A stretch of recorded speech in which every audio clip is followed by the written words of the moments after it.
একটা স্বপ্ন ছিল, মানে আমি যখন খুলনা ইউনিভার্সিটিতে আগের বছর গেলাম তখন যে দেওয়াল চিত্রগুলো ছিল ওখানে দেখে আমি মানে বলতাম, ইস আমার যদি এই ভার্সিটিটায় চান্স হইতো, আমি যদি পড়তে পারতাম। এই মাধ্যমে এটা হচ্ছে ধৈর্য আর অধ্যবসায়।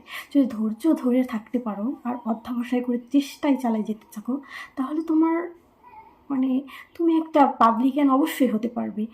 নমস্কার, আদাব, আমি পারিজাত বারোই। এবছর 2024-25 সেশনে খুলনা ইউনিভার্সিটিতে এফএ ইউনিটে 31তম হয়েছি। এই ভর্তিযুদ্ধ আমার জন্য সহজ ছিল না। এই ভর্তিযুদ্ধে আমাকে দিতে হয়েছে বারংবার ধৈর্য আর অধ্যবসায়ের পরীক্ষা। আমি এবছর সেকেন্ড টাইমার ছিলাম, অর্থাৎ এইচএসসি 2023 ব্যাচ। আমি 3.58 পেয়েছিলাম। তখন আমি একটা মানে ডিপ্রেশনের মধ্যে চলে গেছিলাম, কিন্তু আমার মা আমাকে বোঝাইলেন যে তোমার যে পয়েন্ট আছে তুমি সেটা দিয়ে পরীক্ষা দাও। তখন হচ্ছে আমি ফার্স্ট টাইমে যত জায়গায় পরীক্ষা দিতে পারি আমি তত জায়গায় পরীক্ষা দিয়েছিলাম, কিন্তু আমার কোথাও চান্সই ছিল না। তারপরে হচ্ছে আমি আবার মানে ঠিক করলাম যে আমি 2024-এর সাথে আবারও এইচএসসি ইমপ্রুভমেন্ট দিব। যেমন কথা সেমন কাজ, আমি সেটা দিলাম।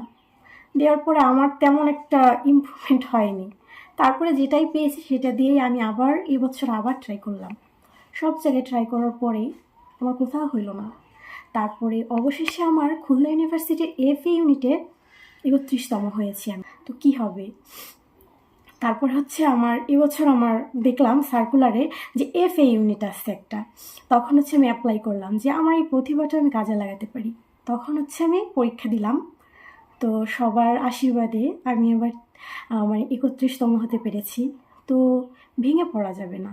তুমি সমুদ্রের তলে গভীর হারাই যেতে পারো, তুমি মানে ভেঙে পড়তে পারো, কিন্তু এখান থেকে বেরিয়ে আসার একটা পাবলিকিয়ান হওয়াটাই যে মেইন সেটা না। মানে তোমার যে লক্ষ্য, তুমি যদি লক্ষ্যটাকে স্থির রাখো আর যদি অধ্যবসায় করে যাও, তুমি অবশ্যই পারবে। তোমার শরীর ভেঙে যাবে, তোমার মানে শরীর অসুস্থ হয়ে পড়বে, কিন্তু তোমার মন যেন না ভাঙে কখনো। তুমি সবসময় অধ্যবসায় চালিয়ে যাও।